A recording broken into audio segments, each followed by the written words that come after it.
Hello friends, welcome to உண்மையும் பொய்மையும். இன்றைக்கு நாம் பேசுபொருளாக எடுத்துக்கிறது கோயம்புத்தூர் இன்ஜினியரிங் காலேஜில் ஒரு மாணவர் சக மாணவர்களால் கொடூரமாக தாக்கி கொல்லப்பட்ட சம்பவத்தை குறித்து தான் பார்க்க போகிறோம். அப்போது ஒரு விஷயத்தை பார்க்கறதுக்கு முன்னாடி அதில் என்ன நடந்ததுங்கிறத முதல்ல பார்த்தாங்கணும் இல்லையா, நதி மூலம் ரிஷி மூலம். அப்படி பார்க்கும்போது இந்த சம்பவம் என்ன நடந்தது, அமுதன் என்ற அந்த மாணவர் ஏன் தன்னுடைய சக மாணவர்களால் மற்றவர்கள் அடித்தே கொல்லப்பட்டார் அப்படின்னு நம்ம பார்க்கணும். Hindustan engineering college and technology அப்படின்னு கோயம்புத்தூர்ல இருக்கிற இந்த கல்லூரியை சார்ந்த மாணவர்கள் தான் இந்த அமுதனும் அவரை கொலை செய்ததாக குற்றம் சாட்டப்பட்ட மாணவர்கள் பெரும்பாலானவர்கள். அப்படி என்ன நடந்தது அங்க? இந்த அமுதன் என்பவர் இதுக்கு முன்னாடியே சில பிரச்சனைகள்லாம் இருந்திருக்கிற மாதிரி காலேஜ்ல இருந்து வர ரிப்போர்ட்டும் போலீஸ் தரப்புல இருந்து வர ரிப்போர்ட்டுகளும் சொல்லுது. அதாவது இதற்கு முன்பே, அதாவது ஜூலை 21 அவர் ஹாஸ்டலில் உள்ள குக்கை அடிச்சிட்டதாகவும் அதனால காலேஜ் அவர்களை அவனை சஸ்பெண்ட் பண்ணி காலேஜ் ஹாஸ்டலை விட்டு வெளியில் தள்ளி காலேஜை விட்டு வெளியில் தள்ளிட்டாங்கிற மாதிரி ஒரு நியூஸ் சொல்கிறாங்க. அப்போ சஸ்பெண்ட் பண்ணும்போது காலேஜ் தான் என்ன சொன்னதா சொல்லுது அப்படின்னா, நீங்கள் காலேஜை விட்டு வெக்கேட் பண்ணி உன் ஊருக்கு போயிடணும் அப்படின்னு சொன்னதாக சொல்கிறாங்க. ஆனால் இந்த அமுதன்ற பையன் என்ன பண்ணிருக்க, காலேஜை விட்டு அவர் நிப்பாட்டி சஸ்பெண்ட் பண்ணாலும் பக்கத்தில் ரூம் எடுத்து வெளியில் தங்கியிருக்கிறான் அப்படின்னு சொல்லப்படுது. அப்போ வெளியில் தங்கியிருந்த இந்த அமுதன் ஆகஸ்ட் 10 அதிகாலையில் சொல்லப்படுற சம்பவம் தான் இது. அதிகாலையில் ஒரு 9 பேர் கொண்ட கும்பல் ஒரு அந்த இன்ஜினியரிங் காலேஜ் பக்கத்தில் உள்ள ஒரு இடத்துல, மாணவர்கள் தங்கியிருந்த இடத்துல முகமூடி அணிந்து கொண்டு உள்ள உடைச்சிட்டு போய் மொபைல் போனெல்லாம் திருடிருக்காங்க அப்படின்னு சொல்லி இளவரசன் அந்த ரூம்ல இருந்தவர், அந்த இதே கல்லூரியை சேர்ந்த மாணவர் தான், அவர் கம்ப்ளைண்ட் கொடுக்கிறார். அப்ப அதுல என்ன சொல்றாங்கன்னா, இந்த அமுதன் முகமூடி அணியவில்லை, அதனால அமுதன் அவங்க கண்டுபிடிச்சிட்டான்னு சொல்றாங்க. இல்ல முகமூடி அணிஞ்சிருந்தாரு இருந்தாலும் கண்டுபிடிச்சிட்டான்னு இரு தரப்பா ஸ்டோரிஸ் சொல்றாங்க. பட் என்னன்னா, அவர் தாக்கப்பட்டதுக்கு பின்னணியா சொல்லப்படுறது இந்த மொபைல் திருட்டு தான். இந்த மொபைல் திருட்டு பண்ணதுனால இது ஆகஸ்ட் 10 5:30 மணிக்கு நடக்குது.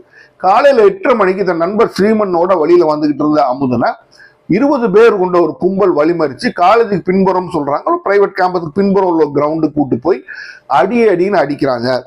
அடிச்சு அமுதன் அதுக்கப்புறம் தன்னோட ரூமுக்கு மதியம் 3 மணி அளவுல அவர் ஹாஸ்பிட்டல் அட்மிட் பண்ண கூட்டு போறாங்க. மூச்சு விட முடியாம ஹாஸ்பிட்டல் அட்மிட் பண்ண கூட்டு போறாங்க. அங்க அவர் இறந்து டிக்ளேர்ட் பிராட் டெட் அப்படின்னு அவங்க சொல்ற மாதிரி சொல்றாங்க. அப்ப இதுதான் சம்பவம். அப்ப இந்த சம்பவத்தை பார்க்கும்போது ஒரு சாதாரண ஒரு கொலையாகவோ ஒரு உயிரிழப்பாகவோ நம்ம பார்க்க முடியுமானா முடியாது. நீங்க நல்லா புரிஞ்சுக்கணும், எவ்வளவு கனவுகளோட இவங்க பேரண்ட்ஸ் இந்த பசங்களை இன்ஜினியரிங் காலேஜில் சேர்த்திருப்பாங்க. அது பிரைவேட் இன்ஜினியரிங் காலேஜில் சேர்க்கணும், எத்தனை லட்சங்கள் கொடுத்து சேர்த்திருப்பாங்க. அப்போ அந்த பிரைவேட் இன்ஜினியரிங் காலேஜ் அப்படின்னு நம்ம ஒன்று வரும்போது, என்னைக்குமே பிரைவேட் அப்படின்னு ஒன்று வரும்போது என்ன ஆகுது அப்படின்னா, அந்த இடத்தில் கல்வியோடையும் எத்திக்ஸோடையும் பணம் மட்டுமே அதிகமாக மதிப்பு கொடுக்கப்படுற ஒரு விஷயம் தான் பிரைவேட் காலேஜஸ். எவ்வளவு நல்ல காலேஜ் மொத்தமான காலேஜ் சொன்னாலும் அவங்களோட ஒரே குறிக்கோள் பணம் சம்பாதிப்பது மட்டும்தான். அப்ப கல்வியை நான் முன்னாடி பார்க்கும்போது நான் யோசிச்சு பார்ப்பேன். நான் இன்றைக்கு நாங்க பாத்தீங்கன்னா, நான் எல்கேஜில இருந்து 2 டிகிரி வாங்கியிருக்கேன். 2யுமே நான் படிச்சு முடிக்கிறேன். எனக்கு மொத்தான செலவு 10,000 12,000 அந்த எக்ஸாம் ஃபீஸ் எல்லாம் சேர்த்து.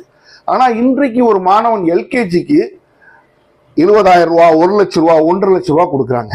அப்ப கல்வி பிரைவேட்டைஸ் ஆகும்போது என்ன ஆகுது அப்படின்னா, மாணவர்களோட மனநிலை மாறுது. எங்களை வாத்தியார்கள் எங்களை டாமினேட் பண்ணுவாங்க, அடிப்பாங்க, திட்டுவாங்க, எங்க மேல கோவப்படுவாங்க. நாங்க என்ன பண்ணாங்க, குறைய ஃபீஸ் கட்டி படிச்சதுனால சரி அப்படின்னு நினைச்சு நாங்களும் அதை வாங்கிட்டு போவோம்.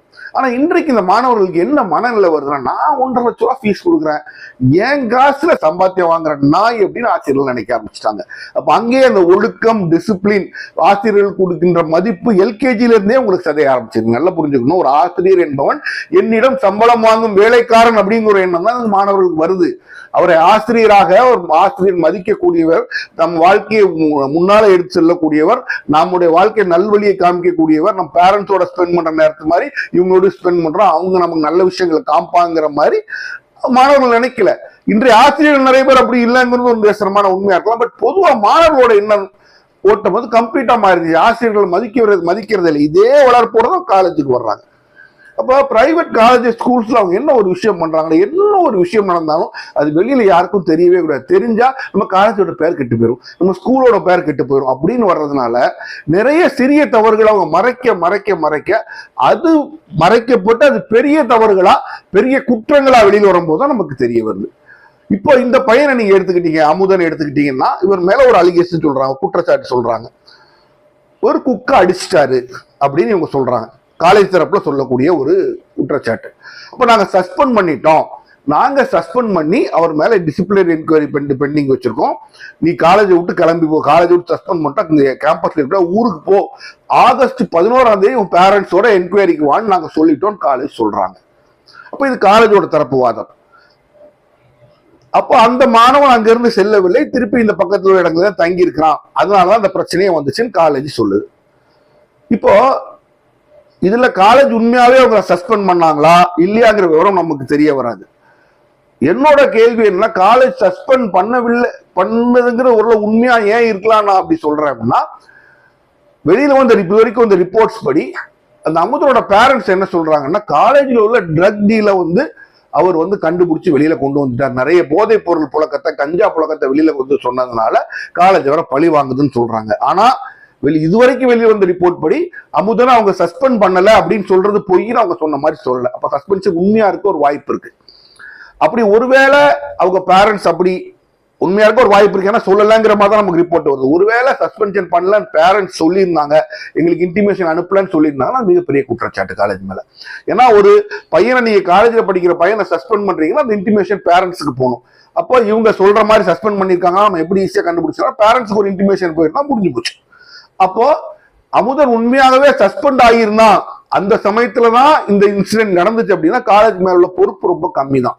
ஏன்னா வெளியில போன்னு சொல்றாங்க, அது எனக்கும் அவனுக்கும் அந்த உறவு இடைக்காலமாக தடைப்பட்டு விட்டது, நான் பேரண்ட்ஸையும் சொல்லிட்டு அவங்க பார்க்கலன்னு பேரண்ட்ஸ் மேல போயிடும். இதுல எல்லாத்தையும் நீங்க பார்க்க வேண்டிய ஒரு விஷயம் என்னன்னா, எந்த விஷயத்துக்கும் சூப்பர்வைசரி ரோல்னு ஒண்ணு இருக்கும், அதே மேற்பார்வை பார்க்க வேண்டிய அமைப்புகள் இருக்கும். பிரைவேட் இன்ஜினியரிங் காலேஜ் மேற்பார்வை பார்க்க வேண்டிய அமைப்பு இருக்கும். இப்போ இதை எடுத்துக்கிட்டீங்கன்னா முன்னாடி டோட் இருந்தது, டிபார்ட்மெண்ட் ஆஃப் டெக்னிக்கல் எஜுகேஷன், அது ஒரு அமைப்பாகவே செயல்பட்டுச்சு. இன்னைக்கு பாத்தீங்கன்னா எல்லா பிரைவேட் காலேஜஸும் அண்ணா யூனிவர்சிட்டி கீழே வந்துடுறாங்க, அல்லது அவங்களே டீம்டு யூனிவர்சிட்டின்னு இருக்கிறாங்க. இது டீம்டு யூனிவர்சிட்டி மாதிரி தெரியல, அண்ணா யூனிவர்சிட்டி கீழே செயல்படுற ஒரு இன்ஜினியரிங் காலேஜ் மாதிரி தான் இருக்கு, இல்லை ஏஐசிடி கீழே செயல்படணும். அப்போ இவங்க இந்த நடவடிக்கைகள்லாம் எடுத்தாங்களே, இந்த நடவடிக்கைகள் அண்ணா யூனிவர்சிட்டிக்கு மேல தெரிவிக்கப்படணுமா, தெரிவிக்கப்பட்டுதா? ஒரு ஸ்டூடெண்ட் இருக்கா, சோக் மேல நாங்க இன்கொயரி ப்ரப்போஸ் பண்ணியிருக்கோம், இவங்க அண்ணா யூனிவர்சிட்டிக்கு சொல்ல வேண்டிய கட்டாயம் கடமை இவர்களுக்கு இருக்கின்றதா, இல்லைன்னா ஒருத்தர் சஸ்பெண்ட் பண்ணி முடிச்சு நாங்க என்கொயரி எல்லாம் முடிச்சு அவனை டிஸ்மிஸ் பண்ணால் மட்டும்தான் சொல்லணுங்கிற சட்டம் இருக்கான்னு நமக்கு தெரியல. இப்ப என்னன்னா அண்ணா யூனிவர்சிட்டிக்கு இந்த பிரைவேட்ல வர வர வர அரசியல்வாதிகள் என்ன பண்ண ஆரம்பிச்சிடுறாங்கன்னா, அண்ணா அந்த அதுக்கு மேல இருக்க சூப்பர்வைசி பாடியோட கண்ட்ரோல ரொம்ப குறைச்சிடுறாங்க, இவங்க ஏகாதிபத்திய ராஜாக்களா செயல்படுறாங்க. அதனால வந்த விளைவுகள் தான் இது. இப்போ காலேஜை பிரைவேட் ஆகும்போது அரசாங்கத்தோட கண்ட்ரோல் இன்னும் கூட இருக்கும் நான் நம்புறவனா. இதுக்கு முன்னாடி கவர்மெண்ட் காலேஜஸ் இருந்துச்சு, நீங்க பெரிய லெவல்ல பார்க்க வேண்டாம். இப்ப காலேஜ் பிரைவேடைஸ் ஆகும்போது அரசாங்கத்துடைய அந்த ஸ்டாட்யூட்டரி பாடின்னு சொல்லுவாங்களே, சட்டத்தால் இயற்றப்பட்ட அந்த அமைப்போடைய கண்ட்ரோல் மேற்பார்வை இன்னும் அதிகமா இருக்கணும். ஆனா பின்னால போயிட்டே தான் போகுது. அப்ப இவங்க இன்ஃபார்ம் பண்ணாங்களா யூனிவர்சிட்டிக்குன்னா நமக்கு தெரியாது. ஆனா இதுல இன்னொன்னு யோசிச்சு பாருங்க, இந்த பையன் எப்படி ஒருவேளை சொல்றது குற்றச்சாட்டுகள் உண்மையாக இருந்தால், இப்ப இந்த பையன் வந்து இது முதல்ல வந்து குக் அடிக்கிற அளவுக்கு போடுற, அப்ப சின்ன சின்ன சம்பவங்கள் நடந்துருக்கும் உங்க காலேஜ்ல, அதெல்லாம் அவர்கள் மறைத்து வைத்திருந்து விட்டு சரி காலேஜ் கெட்டு பேர் மன்னிச்சு இவ்வளவு தூரம் பெரிய சம்பவத்திற்கு மறைமுகமாக அந்த காலேஜ் காரணமாயிருச்சு. காரணம் என்ன, காலேஜ் கிட்ட அவருக்கு நடக்கும்னு அவங்க சொன்னாங்க, நினைச்சு செஞ்சாங்கன்னு நான் சொல்ல, பட் காலேஜ் கிட்ட பேர் வந்துடக்கூடாதுன்னு அவங்க சின்ன சின்னதெல்லாம் மறைக்க பெரிய விஷயங்களா இது வந்து அது இன்றைக்கு இப்படி வெடிக்குது. அப்ப இதுல நிறைய சம்பவம் என்ன நடக்குதுன்னா, இதுல அக்யூஸ்டுகளா இருக்க 20 மாணவர்கள், இப்ப யோசிச்சு பாருங்க, இன்ஜினியரிங் படிக்கிற மாணவர்கள் எவ்வளவு மிருகத்தனமா நடந்து கூட இருக்கிற மாணவர் சாகுற அளவுக்கு அடிச்சிருக்காங்க. அப்ப என்ன மனப்பான்மை இவங்களுக்கு இருந்திருக்கு, இதற்கு காரணம் என்னங்கிறது கொஞ்சம் பார்க்கணும். படிக்காத பசங்க முன்னாடி எல்லாம் பாத்தீங்கன்னா ரவுடிசம் அப்படின்னு நீங்க பேசுறீங்கன்னா, ரவுடிசத்துக்கு எஜுகேஷன் கீழே அப்படின்னு தான் இருக்கும். கல்வியறிவு இல்லாதவங்க செய்வான், கல்வியறிவு இருக்கவங்க செய்ய மாட்டான் அப்படிங்கிற மாதிரி இருக்கும். இன்னைக்கு கல்வியறிவு இருந்தவங்க செய்யறாங்கன்னா என்ன தாக்கம்? இதுக்கு மேஜர் காரணம் பாத்தீங்கன்னா சினிமா. ரவுடிகளையும் பொறுக்கிகளையுமே ஹீரோவா காமிச்சு உலகத்தில் உள்ள எல்லா தப்பு பண்ற பொறுக்கித்தனத்தையும் பண்றவனை ஹீரோவா காமிக்கிறதுனாலதான் இவங்களுக்கு அழுதடி வெட்டு குத்து இதெல்லாம் பண்ற, குடிக்கிறது கஞ்சா அடிக்கிறதுலாம் கூல் அப்படின்னு இந்த தலைமுறை ஒரு கொஞ்ச காலமாகவே நினைச்சிட்டு வர்றாங்க. இதன் விளைவும் இதன் ஒரு அவுட்கமும் தான் இந்த மாதிரி சம்பவங்கள்லாம் நடக்கிறது. இப்ப அரசாங்கம் என்ன பண்ணுது, தமிழகத்து அரசாங்கங்களுக்கும் அரசியல்வாதிகளுக்கும் சினிமாக்காரங்க தயவு தேவைப்படுறதுனால நீ என்னனாலும் எடுத்துக்கோ, நீ என்னனாலும் பண்ணிக்கோ, உன்னை கேட்க மாட்டான்னு வயலன்ஸையும் வன்முறையும் தவறுகளையும் அப்பட்டமாக சித்தரிக்கின்ற சினிமாவை அவங்க கண்ட்ரோலே பண்ணல. அது ஒரு மேஜர், அது one of the major reason கூட நான் சொல்லுவேன். ரெண்டாவது ஈஸி அவைலபிலிட்டி ஆஃப் போதைப் பொருள், சரக்கு. அதாவது நான் ஒரு வழக்கறிஞராகவும் நிறைய பேர்ட்ட நான் வளர்ந்த சர்க்கிள்ல பழகினாலும் நிறைய பேர் குற்றவாளிகள் அப்படின்னு சொல்லக்கூடியவங்க எல்லாம் சொல்லும் போது ஒரு விஷயம் சொல்லுவாங்க, அது உங்களுக்கு தெரியுமா அப்படின்னு தெரியல. எந்த ஒரு பெரிய சம்பவம், அதாவது பெரிய சம்பவம் ஊர்ல சொல்றேன்னு சொல்லுவாங்கன்னா கொலை, எந்த ஒரு கொலை செய்கின்ற கூட்டத்துல போற ஒருத்தனும் குடிக்காமல் இருப்பதில்லை அப்படின்னு சொல்றாங்க. இதுக்கு நான் அப்படியா விசாரிச்சு எல்லாருமே ஆமா, நீ போதையில் இல்லை என்றால் உன்னால ஒரு மனிதனை வெட்ட முடியாது, துள்ள துடிக்க அடிக்க முடியாது அப்படின்னு சொல்றாங்க. அப்ப போதை எவ்வளவு பெரிய ஒரு தாக்கத்தை ஏற்படுத்து நீங்க யோசிச்சு பாருங்க. இதுக்கு மாற்றுக்கருத்து நிறைய பேர் சொல்லலாம், பட் நான் அனுபவபூர்வமா குற்றவாளிகள் சொல்லப்படவங்கள்ட்டையும் கேட்டிருக்கேன். அது சம்பந்தப்பட்ட நபர்கள் இவர்கள்லாம் அது இதுன்னு சொல்லுவோம், அவங்ககிட்ட நான் பேசும்போது போதை இல்லாம நீ ஒரு மனிதனை அடிக்கவோ வெட்டவோ முடியாது, கஷ்டம், வெட்ட முடியாது, ரொம்ப கஷ்டம்ன்றாங்க. அப்ப கொலைகாரர்களை போதையை வளர்க்குதானா, போதையும் வளர்க்கத்தான் செய்கின்றது. இது ரெண்டுமே நீங்க தமிழ்நாட்டு சொசைட்டில ஃப்ரீயா அவைலபிள், போதையும் ஃப்ரீலி அவைலபிள், சினிமாவும் ஃப்ரீலி அவைலபிள். அப்ப என்ன ஆகும், அதோட வெளிப்பாடுதான் இந்த வன்முறையா நம்ம பாக்குறோம். இப்ப யோசிச்சு பாருங்க, இதுல இதோட பார்த்தோம்னா அந்த பையன் பண்ணியிருக்கான் அப்படின்னா இதெல்லாம் காலேஜ் தரப்பு சரியா பண்ணிருக்குன்னு சொல்லலாம். காலேஜால இவ்வளவு செய்ய முடியும், வெளியில போய் பின்னாலேயே போய் நின்று ஐயா நீ அந்த ரூம் மட்டும் காலி பண்ணுன்னு சொல்றது காலேஜோட வேலை கிடையாது, பெற்றோர்களோட பொறுப்பு.